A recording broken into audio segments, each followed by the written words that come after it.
welcome to another program in our series, Freethinking Forum. I'm delighted today to welcome two gentlemen to the set. My co-host, Ruben Vazquez. And my guest, Stuart Hanson. Yes.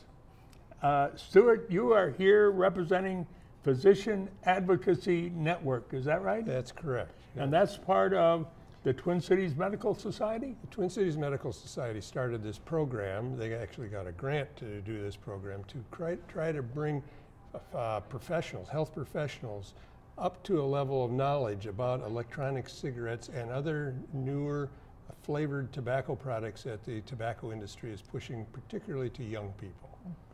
And so what are these new tobacco products? I've heard them called e-cigarettes or vaping or something? Well, vaping is the current verb. It's a new verb, I guess. And what it is a liquid nicotine, which is extracted from the tobacco leaf, regular tobacco leaf, like in ordinary cigarettes. It gets extracted and then put into a liquid. It's atomized and then heated and makes a vapor, and they inhale the vapor. Do you have a sample? Well, here are different types of products. Yeah, and that's quite an array of e-cigarettes. They even have an e-pipe, electronic pipe. Electronic pipe. And I brought some examples here. This is one that looks a little bit like a cigarette. This part here is a battery, an atomizer, and what's called a clearomizer, or where the liquid sits is right up here. But this is all battery. It looks like a cigarette, and you hold it like a cigarette. It's a nicotine delivery device, and it's a product that's being pushed very heavily by traditional tobacco companies now. They're buying up smaller companies that have started this. It's been here for about 10 years. First ones entered the market about 2007. So we're now a decade into it. But what's happening now in the last 4 or 5 years is it's ramping up. So more and more people, all people who have used traditional tobacco products, but also people who have stopped traditional tobacco products are starting to use electronic nicotine, getting back into the nicotine addiction issue. And young people are reducing their traditional tobacco products, but increasing quite dramatically the electronic devices to deliver nicotine to them. So, Stu, is this cheaper? Or what's the cost difference between this and the traditional tobacco? Well, it depends on how many of these devices or how many of the. Didn't you tell me $100 for that one?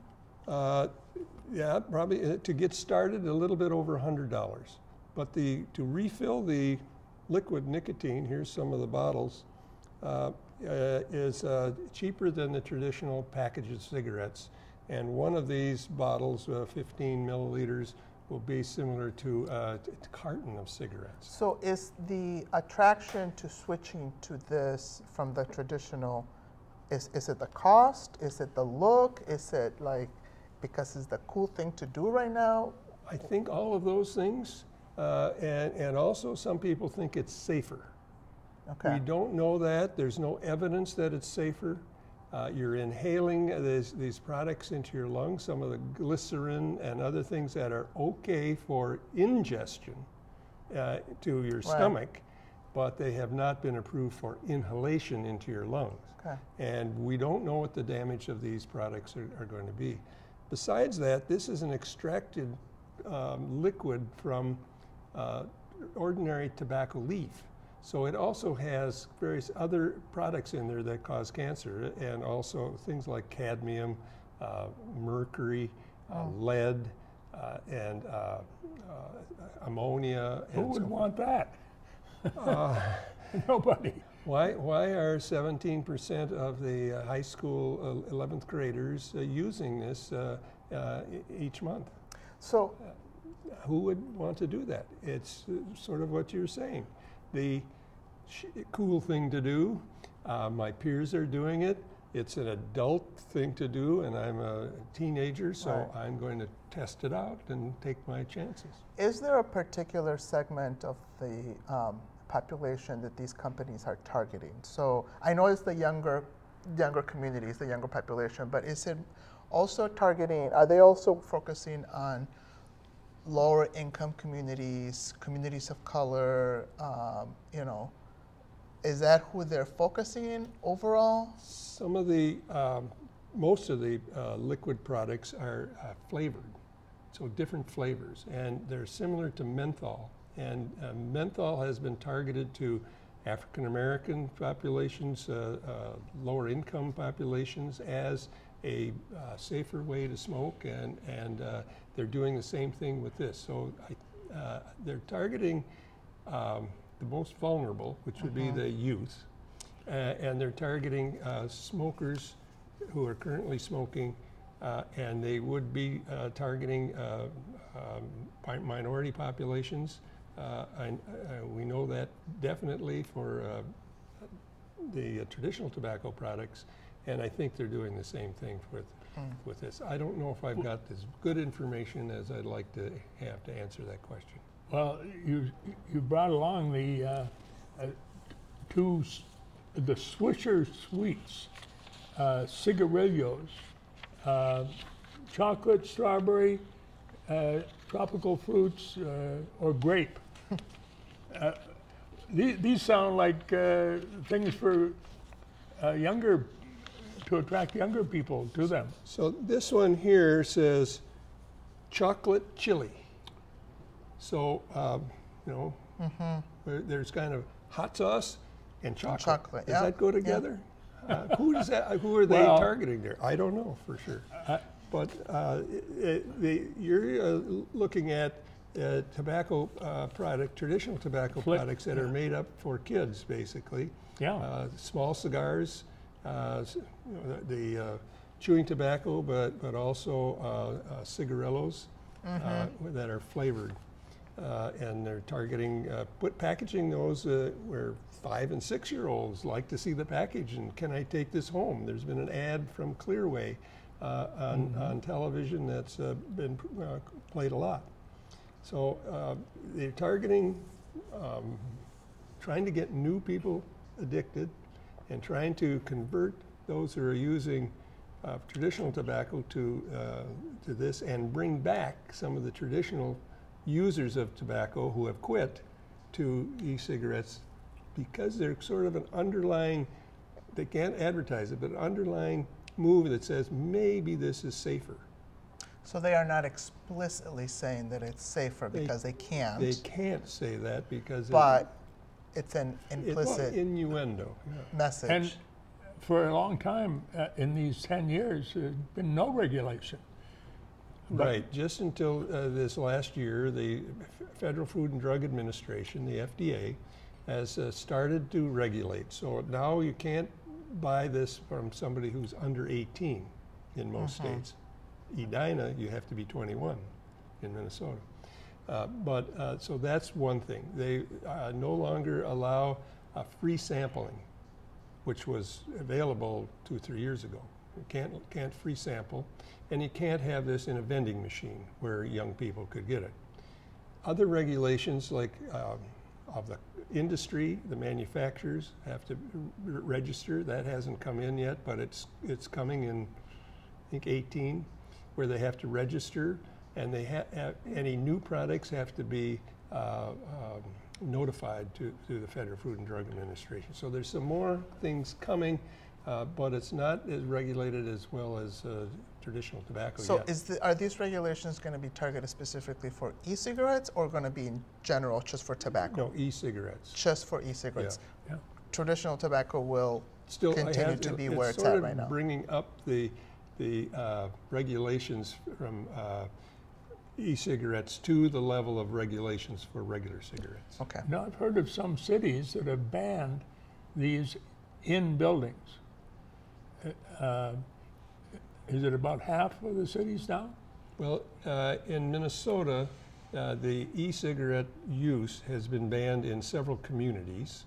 as you mentioned, and a movement among multiple communities is to try to get a state law that brings the regulation of indoor air and outdoor air also, like in parks, to the level of traditional tobacco. So in 2014, the Minnesota Clean Indoor Air Act was modified.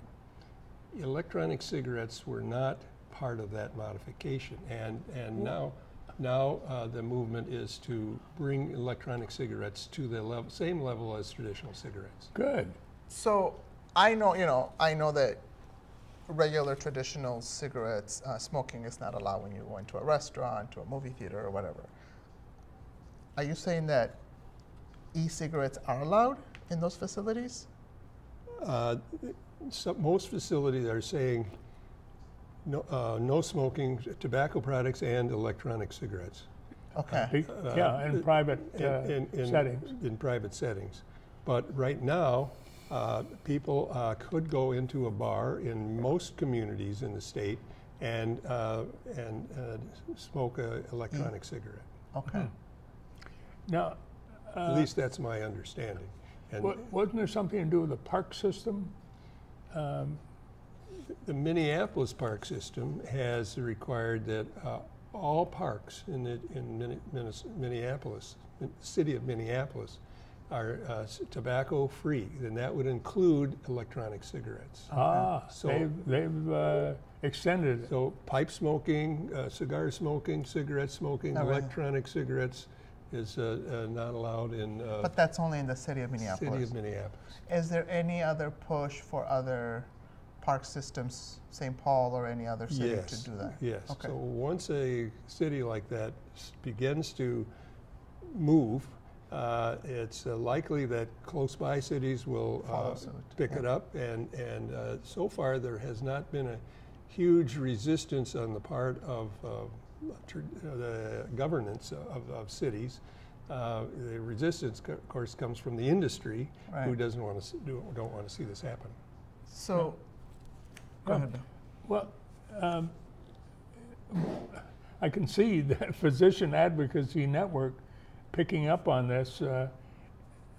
You train health professionals also, don't you? Well, yes, we have training sessions, workshops, we call them, for health professionals, not just physicians, but nurses and therapists and other healthcare workers who are interested in the patients that they serve and wanting a background of information on electronic cigarettes and on flavored tobacco products and how they're being used and how they're being pushed, and so that they will have that when they see their patients.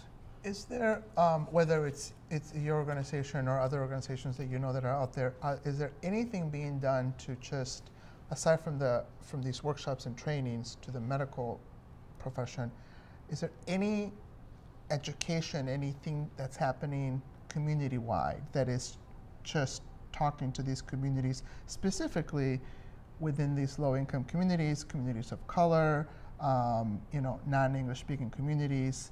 Is there any type of education that's happening at those levels? Yes, I think the Physicians Advocacy Network is, I'm going up to St. Cloud to talk to a medical group there and I think there's a wider community gathering after the presentation on Thursday night this week. Yes, the Physicians Advocacy Network would be glad to talk about this wherever in any community that makes it available. And we just call Grace Higgins, the project coordinator? Yes. At the 612-362-3706. So, or G. Higgins at metrodoctors.com. That would be a good place, and there is actually a website for the Physicians Advocacy. www.panmn.org. That's Physicians Advocacy Network Minnesota.org. So that would be easy to remember. Do they have all of this information that you share with us in other languages that you know of? Clearly, Minnesota has a lot of information in other languages and has had a big project for non-English speaking. And so Clearway, Minnesota would, and their big initiative is smoke-free generation right now. And so they're, besides reducing or use of electronic cigarettes or electronic or vaping, shall we say, they're also interested in raising the age of purchase for any of tobacco products to 21. And Edina, Minnesota has already done that, and several other cities are considering that, and we think that movement will move to the state legislature for a statewide level of regulating at age 21. And I would guess that when it gets to be about 25 to 30% of the communities have gone to age 21 purchase, that the legislature will be ready to do that. Now, with the current legislature in the next 2 years, we would hope they'd see the light, and the prospects are maybe better after the 2018 election. You have some video materials that are really effective. Cigarettes and marijuana have been used for centuries, but only recently has the process of vaporizing these substances become popular. So what does science have to say about this technology? Is it actually better for you? When smoking normally, the heat from fire causes substances to change from a solid state to a vapor. In cigarettes, this releases nicotine, which is absorbed into your bloodstream through the lungs, causing increased heart rate, constricted blood vessels, release of dopamine in the brain, and feelings of alertness. But because nicotine is a stimulant, once it's no longer present, you crash and crave more, which ultimately leads to addiction in many people. In the case of marijuana, the active component THC is aerosolized and follows the same pathway into your body, but with different effects, which we explain in our video, Your Brain on Marijuana, here. Smoking only takes 6 seconds for the active compounds to reach your nervous system, unlike chewing tobacco or eating edible marijuana, which takes much more time, but you have to inhale smoke in the process. This smoke consists of partially burned particles, which creates tar in your body, has cancer-causing effects, blackens teeth, and destroys taste buds. This is where vaping comes in. If you can heat the active components enough to become aerosolized without starting a combustion reaction with the other compounds, then you theoretically get fast effects without the damage of smoke inhalation. Vaping typically involves a glass or metal chamber which has an electrical current passing through it. This way it can heat to a controlled temperature, creating a vapor with minimal combustion, meaning you inhale much less smoke. For marijuana users, vaporizers have become popular as the plant material can be heated to a specific temperature, usually between 185 to 210 degrees Celsius, allowing just the THC-containing vapor to be extracted. For e-cigarettes, using a liquid solution instead of dried tobacco has become popular. This e-liquid contains water, nicotine, a base, and occasionally flavorings, and vaporizes at a much lower temperature. But this is where things get tricky. The e-liquid contains a base similar to that used in cosmetics and food, which helps maintain moisture without creating sogginess. One common base called propylene glycol, which is used in theatrical smoke, is known to cause irritation to the eyes and respiratory infections. So what's going to happen after prolonged inhalation in e-cigarettes?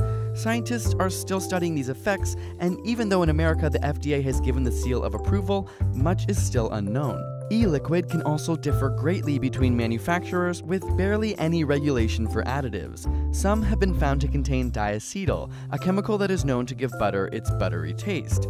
Inhalation of this chemical can lead to scarring in the lungs, known as popcorn lung, named after hundreds of workers inhaled the chemical in a microwavable popcorn factory and suffered irreversible lung damage. This is an example of how the lack of quality control in e-cigarettes should be a significant concern. But current evidence does indicate that vaporizers administer nicotine with far less adverse effects due to decreased carcinogenic products and smoke inhalation. But less harmful does not mean safe. E-cigarettes with added flavoring, such as blueberry or grape, have been found to contain other harmful chemicals, and secondhand smoke is still an issue. Exhaled particles from vaporizers known as ultrafine particles are known to affect pulmonary health.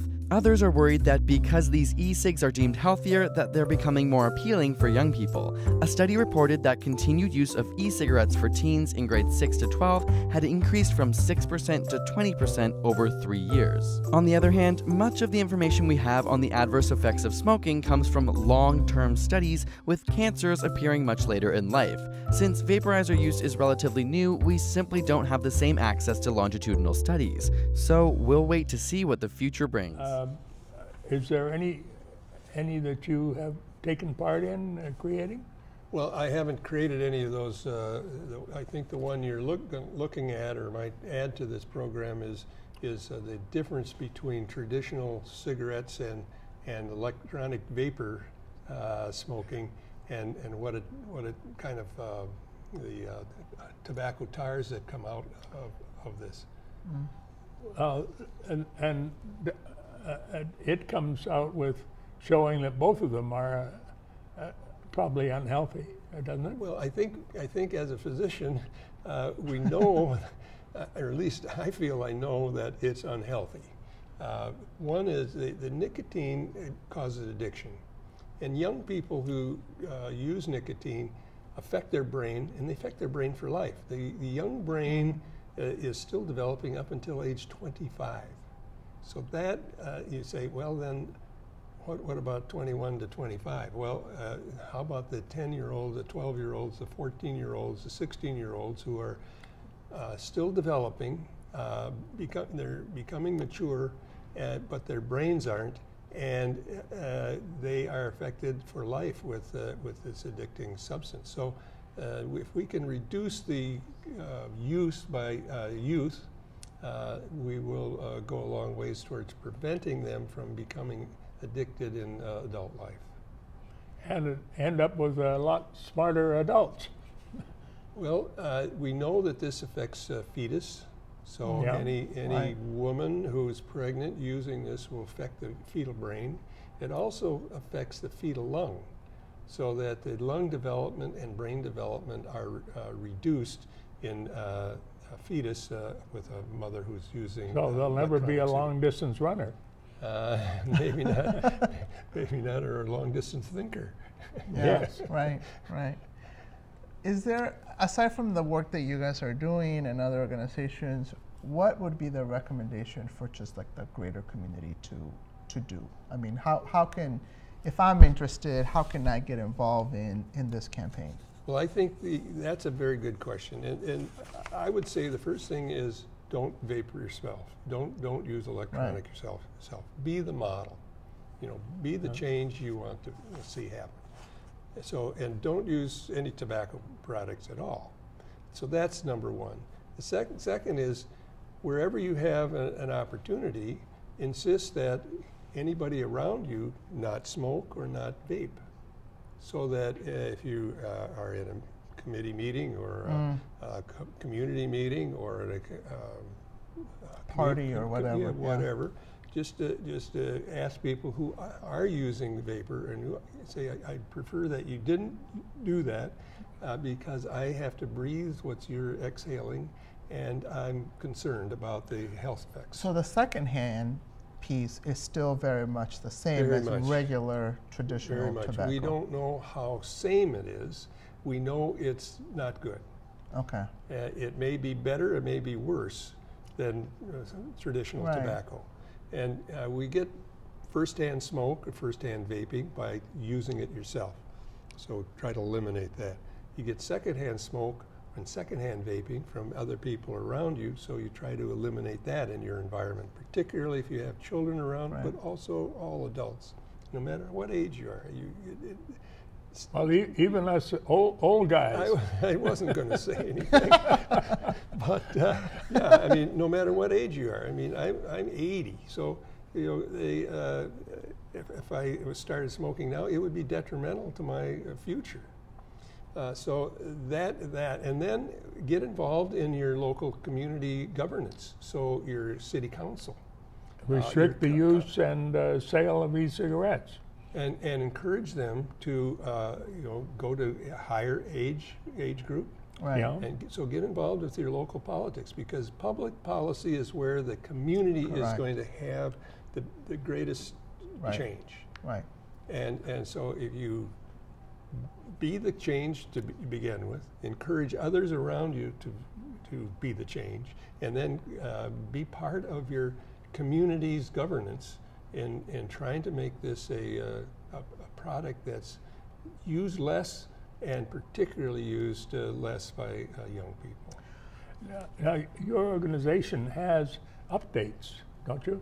That will help people keep up with the latest evidence and find out what opportunities. Yeah, the website, the www.panmn.org, will bring up links to new data. We're publishing new data on its website, and it will give links to various videos, including the video you're going to have with this program. Good. Well, we've only got 3 minutes left.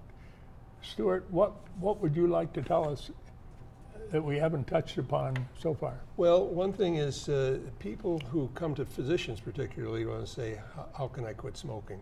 And so what I would say is there's 5 things you need to think about. The first thing is set a goal. And if you want to quit smoking, you set a goal. And my recommendation is lifelong abstinence is your goal. And you can expect to have to fail periodically. People, the average person who's successful in quitting for life usually has 5 or 6 different times where they slip. So a slip is okay. This is an addiction, and a slip is okay. But set a goal of lifelong abstinence, like it is an addiction. It is an addiction. Second, you set a quit date. A date that, if it's tomorrow, that might be too close, because you need to prepare before your quit date. So I usually say, when's your birthday, or do you have a child's birthday coming, or an anniversary, or something at least a few weeks away.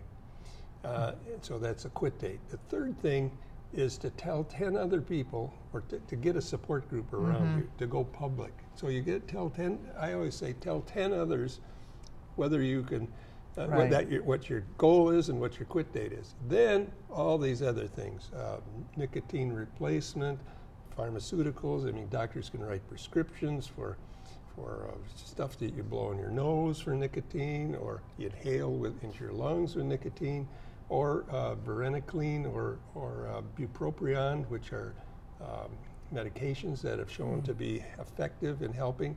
But that's number 4. The first three things are what you have to do yourself. And if you don't do those things, using, I don't want to say a crutch, but using pharmaceutical is not likely to be successful as much as if you've done the first 3 things. Counseling, behavior modification counseling is also useful. And then follow-up. So if I'm seeing you as a patient, as a physician, I would ask you to come back a week after your quit date. If you didn't show up, I would call you. And if you didn't answer your phone, I won't know if I'd go to your house. But, I have gone to the house, but those things are key. We have 1 minute left. Okay. Thank you. Thank you. You're welcome. And thank you for being co-host. You did a great job. Thank you so much. Thank you so much. Great information. And thank you for tuning in.